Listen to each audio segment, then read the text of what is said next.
Hi everyone, it's Ramon Santillan from Persuasive Interview. Today I'm going to teach you how to get rejected. So I think most people don't like to get rejected. Actually, I think no one likes to get rejected. When you're walking down the street and someone waves in your direction and you wave back, only to realize that they're actually looking at the person behind you, you don't want to be rejected, so you kind of just go pass your hand through your hair like that. So you rather look stupid than actually admit that you were rejected. Same thing when you see a cute guy or cute girl and you want to ask them out. You actually wait a long time because you're afraid of being rejected. You're afraid of getting that no.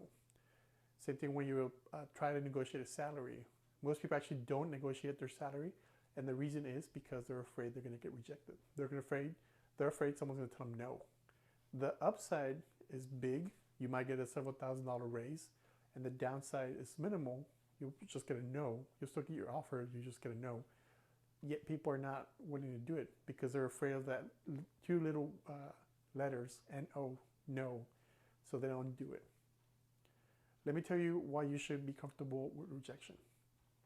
The more often you get rejected, the more likely you are to venture out and do things outside of your comfort zone. Why is that? Well, because you know that when you get a no, nothing bad really happens. You just get to start all over again. You get to determine, okay, if I asked them this way, it didn't work.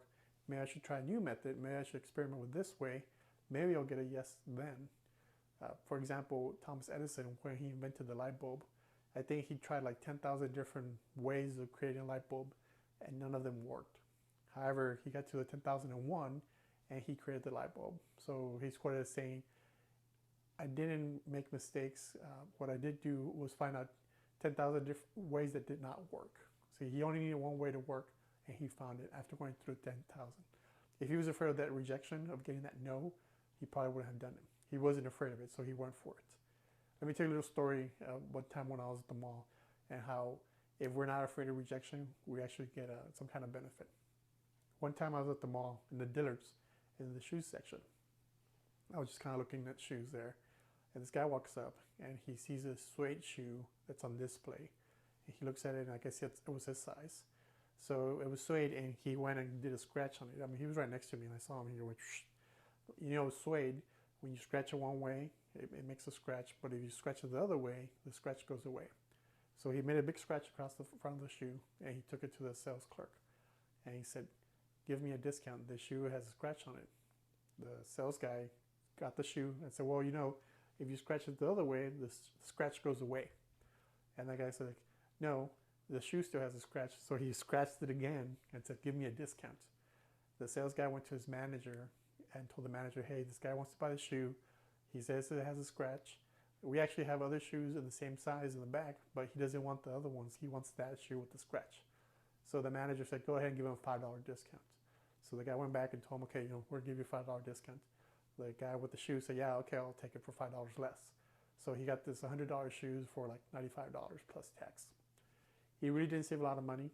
However, that guy was not afraid of that no. He knew that if he went to the sales clerk might very reasonably say, no, I'll get you a new one. You don't have to get the one that's scratched, or we don't give discounts. We're Dillards.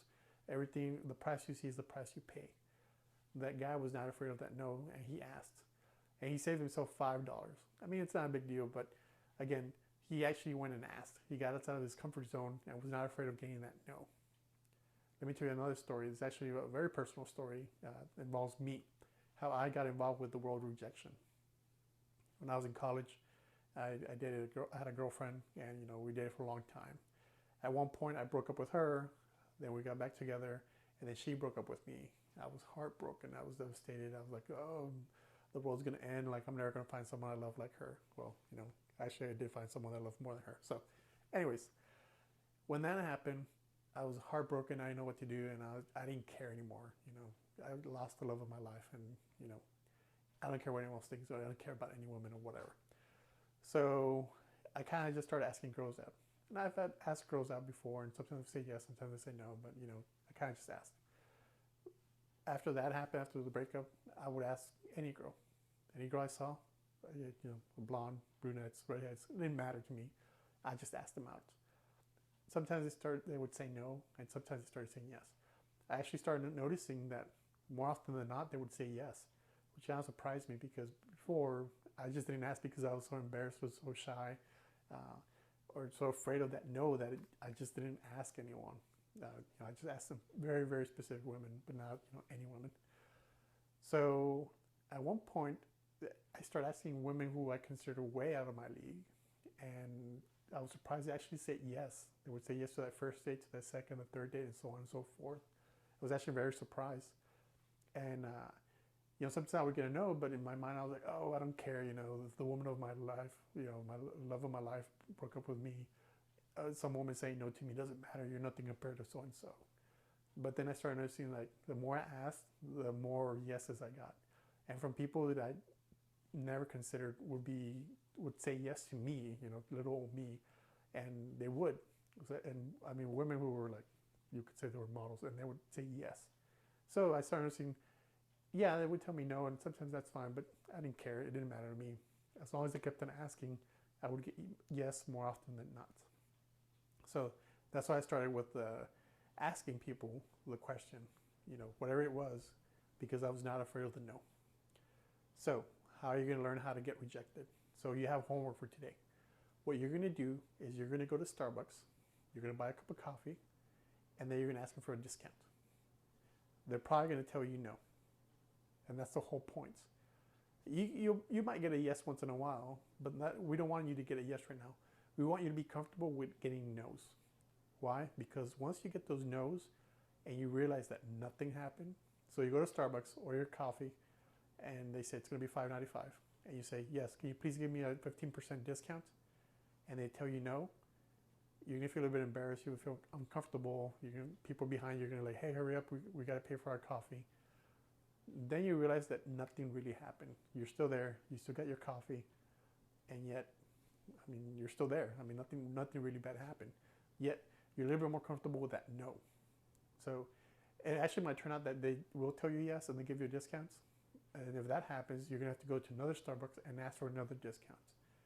Again, the whole purpose is to get that no. And get it often, so that way you can feel what it feels like and realize that nothing really matters. It's not going to change anything. Once you get comfortable with that no, you'll see in your behavior change because you'll ask those questions more often than you used to. You're going to ask like, can I get a raise? Would you like to go on dates? Can I have a discount? And people will probably tell you yes.